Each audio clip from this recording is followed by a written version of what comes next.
Saranya TV. Samajwadi party ఆవిర్భావ దినోత్సవ వేడుకలు గుంటూరులో ఘనంగా నిర్వహించారు. ఆ పార్టీ రాష్ట్ర అధ్యక్షులు పాషం వెంకటేశ్వర్లు ముఖ్య అతిథిగా పాల్గొని పార్టీ ఆవిర్భావ దినోత్సవ వేడుకలు నిర్వహించారు. గుంటూరులోని పార్టీ కార్యాలయంలో ముఖ్య అతిథిగా హాజరైన ఆయన ఆధ్వర్యంలో పార్టీ నాయకులు, కార్యకర్తలు పాల్గొని ఆవిర్భావ దినోత్సవ వేడుకలు నిర్వహించారు. అనంతరం మీడియా మిత్రులతో మీడియా సమావేశం ఏర్పాటు చేసి పార్టీ ఆవిర్భావ దినోత్సవం గురించి మరియు ప్రస్తుత పార్టీ విధి విధానాలు, పార్టీ సిద్ధాంతాలు వివరించారు. ముందు ఆంధ్రప్రదేశ్ రాష్ట్రంలో పార్టీ బలోపేతం కోసం కృషి చేస్తామని ఈ సందర్భంగా ఆయన తెలిపారు. ఈ కార్యక్రమంలో పార్టీ నాయకులు, కార్యకర్తలు పాల్గొన్నారు.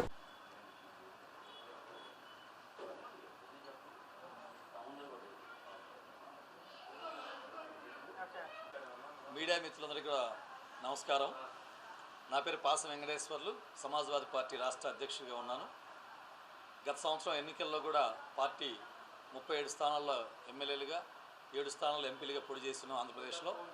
అయితే ఈరోజు సమాజ్వాదీ పార్టీ ఆవిర్భావ దినోత్సవం 1992 అక్టోబర్ 4న రామ్ మనోహర్ లోహియా సిద్ధాంతాలకు కట్టుబడి ఆ రోజు ములాయం సింగ్ గారు, స్వర్గీయ ములాయం సింగ్ గారు మరి ఆయన ఎస్టాబ్లిష్ చేసిన పార్టీ ఈరోజు. ఆ పార్టీకి ఆయన ముఖ్యమంత్రి అయిన తర్వాత ఆ పార్టీ నుంచి మళ్ళీ దేశ రక్షణ మంత్రిగా కూడా కొనసాగారు. మరి ఆ తర్వాత ఆయన కుమారుడు అఖిలేష్ యాదవ్ గారు ఈరోజు రాష్ట్ర మాజీ ముఖ్యమంత్రిగా ఉత్తరప్రదేశ్ ఉన్నారు, పెద్ద రాష్ట్రానికి. తర్వాత భార్యాభర్తలు ఇద్దరు కూడా ఈరోజు ఎంపీలుగా మరి పార్లమెంట్లో ఉన్నారు. మరి రాబోయే రోజుల్లో సమాజ్వాదీ పార్టీని ఆంధ్రప్రదేశ్లో కూడా మరి కులాలకు అతీతంగా, మతాలకు అతీతంగా ముందుకు తీసుకెళ్తామని చెప్తా ఉన్నాం. అయితే భారతదేశం మొట్టమొదటిసారిగా సమాజ్వాదీ పార్టీ సోషలిస్ట్ పార్టీ, ఈ లెఫ్ట్ పార్టీతో పాటు ఉన్నటువంటి ఒక పార్టీ సోషలిస్ట్ పార్టీ. ఈ సోషలిస్ట్ సిద్ధాంతంలో పుట్టినటువంటి మొట్టమొదటి పార్టీ ఈ దేశం మొత్తమైన సమాజ్వాదీ పార్టీ ఉంది.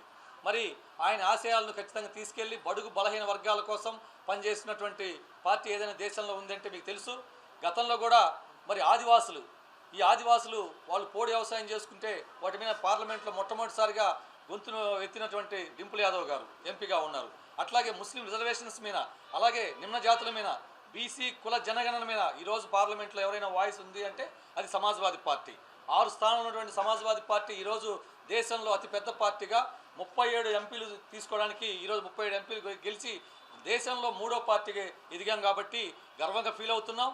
దీనికి ప్రజలందరూ కూడా మరి సోషలిస్ట్ పార్టీల సిద్ధాంతాలు ఏంటి, సోషలిస్ట్ భావజాలాలు ఏంటి, మరి ఎక్కడో రామ్ మనోహర్ లోహియా వాస్తవంగా అయితే మరి తెలుగు రాష్ట్రాల నుంచి వెళ్ళినటువంటి వ్యక్తి ఈ తెలుగు రాష్ట్రాల్లో సోషలిస్ట్ సిద్ధాంతాన్ని చేసుకోలేని నాయకులను వదిలేసి ఉత్తరప్రదేశ్ వెళ్తే అక్కడ ఉత్తరప్రదేశ్లో మరి ములాయం సింగ్ గారు సోషలిస్ట్ పార్టీ అయితే మంచి పార్టీ, భవిష్యత్తున్న పార్టీ, లెఫ్ట్ పార్టీలతో జతకట్టే పార్టీ, ఈ దేశానికి ఎప్పుడైనా దిశానిర్దేశం కమ్యూనిస్టు పార్టీలతోటి సోషలిస్ట్ పార్టీ ఉండాలని చెప్పేసి ఆ సిద్ధాంతంతో పెట్టినటువంటి పార్టీ మరి ఈరోజు సమాజ్వాదీ పార్టీ. ఆ పార్టీలో నేను అధ్యక్షుడిగా మరి నాకు బాధ్యతలు అప్పగించినటువంటి శ్రీ అఖిలేష్ యాదవ్ గారికి మరొకసారి ధన్యవాదాలు తెలుపుకుంటూ మరి పార్టీని ముందుకు తీసుకెళ్తా అని చెప్పేసి ప్రతి జిల్లా కమిటీలు, గ్రామ కమిటీలు, అలాగే మండల కమిటీలు వేసుకుంటూ ముందుకెళ్తా అని చెప్పి తెలియజేస్తూ ముగిస్తున్నాను. మిత్రులారా, థ్యాంక్ యూ.